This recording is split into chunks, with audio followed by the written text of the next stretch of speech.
यात्रा को RFID mandatory किया गया है, तो क्या कुछ बताना चाहेंगे, कब से इसे आप शुरुआत कर रहे हैं? Thank you. सबसे पहले मैं अपनी तरफ से और एडमिनिस्ट्रेशन की तरफ से हमारे जितने भी श्रद्धालु अब दर्शन करने आएंगे उनको मुबारकबाद पेश करता हूं कि 14 अप्रैल को बैसाखी के दिन माता को भंडार से, जिसको हम बोलते हैं हर विंटर अबार्ड, वहां से हमने मेन भवन में शिफ्ट किया है और 14 से पूरे दरबार खुले हैं दर्शन करने के लिए। तो मैं आपको बताना चाहूंगा, जैसे आपने पूछा, तो हमारे जो पिछले साल में था, हमारी जो वेबसाइट लॉन्च हुई थी उसमें 50% ऑफलाइन और 50% ऑनलाइन का प्रावधान था।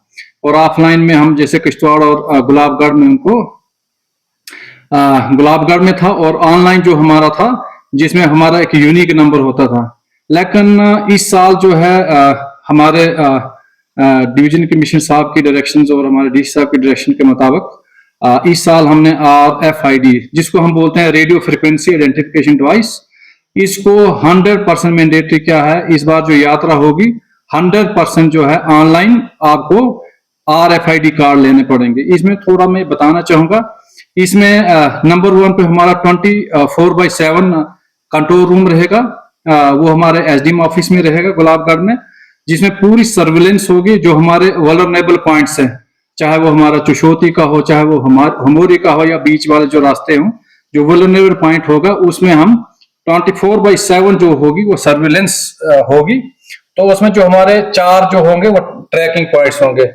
हमारी एक पुलिस पोस्ट होगा, दूसरा हमारा चुशोती में होगा, तीसरा हमारा हमोरी होगा, और चौथा हमारा दर्शनी गेट होगा। तो हमारी जो सर्विलेंस फीड है वो हमारे DC साहब भी देख पाएंगे यहाँ पर, हमारे SSP साहब भी देख पाएंगे यहाँ पर, ठीक है जी। उसके बाद जो हमारा इसका मेन जो और भी जो मकसद है, एक तो हमारे जो श्रद्धालु हैं उनकी जो ट्रैकिंग है पूरे तरीके से की जाएगी।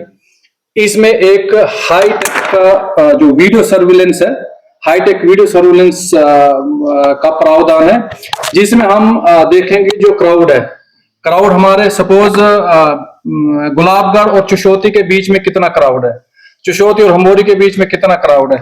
एक तो वो मैनेजमेंट होगी, और कहीं क्राउड की मैनेजमेंट हमने करनी है, उसमें हमें पूरा जो है उसमें वो दिखेगा हमें वीडियो सर्विलेंस में। दूसरा हमारा जो है रियल टाइम जो पब्लिक एड्रेस सिस्टम, जब सपोज कहीं क्राउड होगा तो हम नीचे से फोन करेंगे, वहां पर एक जो real time public address system जो रखा गया हमने हर पॉइंट पे, वहां से ही हम अनाउंसमेंट करेंगे। और किसी को कोई दिक्कत आती है या कहीं हमें क्राउड की मैनेजमेंट करनी है, उसमें सबसे पहले वो एक चीज जो है क्राउड मैनेजमेंट होगी। दूसरा, जो हमारी व्हीकल्स भी चलेंगी, ठीक है, जो हमारी व्हीकल्स गुलाबगढ़ से हमारी ऊपर चुशोती हमोरी तक चलेंगी, उनकी भी मैनेजमेंट नीचे से ही होगी। और कहीं मैं ड्राइवरों से भी रिक्वेस्ट करता हूं कि जैसे गाड़ी में और 6 सवारियां हैं तो 6 सवारियां ही होनी चाहिए। वो मॉनिटरिंग यहाँ SSP साहब भी करेंगे, DC साहब भी करेंगे, और SDM ऑफिस में भी पूरा कंट्रोल रूम रखा है 24/7। वहां पुलिस के भी लोग होंगे, SDM ऑफिस के भी लोग होंगे। दूसरा मैं बताना चाहूंगा, ये जो कम्युनिकेशंस है, ये हमारा जो एडमिनिस्ट्रेटिव जो अपना ओन नेटवर्क है, इसमें जो है हम किसी थर्ड जो टेलको पार्टी पर डिपेंड नहीं, ये हमारा अपना ही कम्युनिकेशन सिस्टम है। तो मैं और बताना चाहूंगा कि जो डिपार्टमेंट ऑफ कम्युनिकेशन की जितनी भी गाइडलाइंस है उनको फॉलो किया है। जैसे हमारा जो एविएशन लाइट्स हैं, जैसे हमारे वहां जहाज भी चलेगा तो वो जो हमारे वहां पर टावर है उनको रेड लाइट भी लगाई गई है प्रिकॉशनरी तौर पर। तो जो दूसरा हमारा जो नेटवर्क होगा, नेटवर्क में अगर हम बढ़ाना चाहेंगे और पॉइंट्स, वो हमारा 1 Gbps है, वो स्केलेबल है, उसको हम बढ़ा भी सकते हैं। और हम जो है टावर्स एरेक्ट कर सकते हैं, और दूसरे हम कंट्रोल रूम बना सकते हैं। वो हमारे पास प्रावधान है, 4 गुना हम और कैपेसिटी बढ़ा सकते हैं, हमारी इतनी कैपेसिटी इसमें। उसके बाद वेदर अलर्ट भी होगा। जो वेदर अलर्ट है, हमारे जितने भी श्रद्धालु होंगे उन श्रद्धालुओं से यह रिक्वेस्ट है कि वेदर अलर्ट देखकर ही आए। अब सबसे जो इम्पोर्टेंट जो पार्ट है RFID का, कि हमें रजिस्ट्रेशन कैसे करनी है, तो मैं बताना चाहूंगा आपके चैनल्स के माध्यम से। जो हमारी रजिस्ट्रेशन है, जो हमारी वेबसाइट है, वो है www.shrimechaelmata.yatra.com। ये हमारी वेबसाइट है, इस पर हमारे जो श्रद्धालु जा सकते हैं।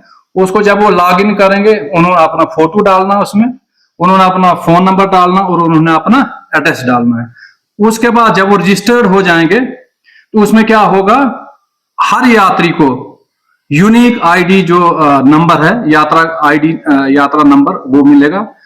और जब वहां से ये अपने हमारे जो श्रद्धालु हैं जब दर्शन करने आएंगे तो हमारे 2 डेजिग्नेटेड काउंटर्स होंगे। एक हमारा काउंटर हमारे सरकूट मंदिर में होगा, दूसरा काउंटर हमारे पाडर में होगा। हमारा जो अठोली पाडर जो मेन हमारा जो एसडीएम ऑफिस है उसके साथ ही हमारा एक और डेजिग्नेटेड सेंटर होगा। तो सर इसमें टाइमिंग क्या रहेगी? हाँ, मैं बताता हूँ। वहां पर जाकर के उनको वो जो यूनिक जो उनको नंबर मिले होंगे, उन यूनिक नंबर में जो उनका जो लास्ट के जो 5 डिजिट्स होते हैं वो 5 डिजिट्स उनको बताने हैं। तो वहां से उनको जो है RFID जो कार्ड है वो वहां पर से इश्यू होगा। जब उनको RFID कार्ड इश्यू होगा तो वो आराम से दर्शन करने जा सकते हैं।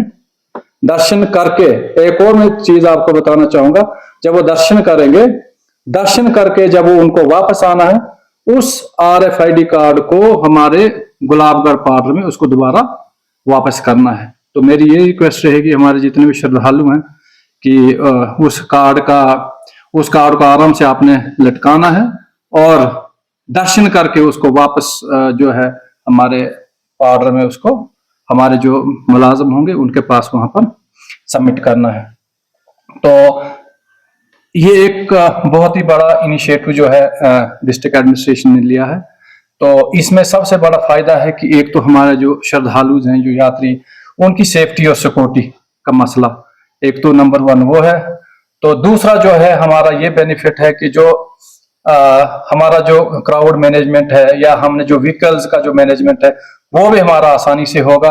हम SSP ऑफिस से भी ये यहाँ से उसको मॉनिटर किया जाएगा, DC साहब के ऑफिस से भी यहाँ से मॉनिटर किया जाएगा और SDM ऑफिस में 24/7 जो है कंट्रोल रूम है, वहां से भी यहाँ मॉनिटर होगा। तो ये मैं आपके चैनल्स के माध्यम से तमाम जो श्रद्धालु जो दर्शन करना चाहते हैं, हमने आज से RFID को मैंडेटरी कर दिया है। RFID कार्ड लेना मैंडेटरी है, उसके बिना कोई दर्शन नहीं होंगे। नो RFID नो दर्शन। तो मैं फिर आपसे आपके माध्यम से जो हमारे आने वाले श्रद्धालु हैं मुबारकबाद पेश करता हूं कि हमारे जो दरबार हैं मचेल माता के वो 14 बैसाखी से खुल चुके हैं, वो आके माता का आशीर्वाद ले सकते हैं। Thank you.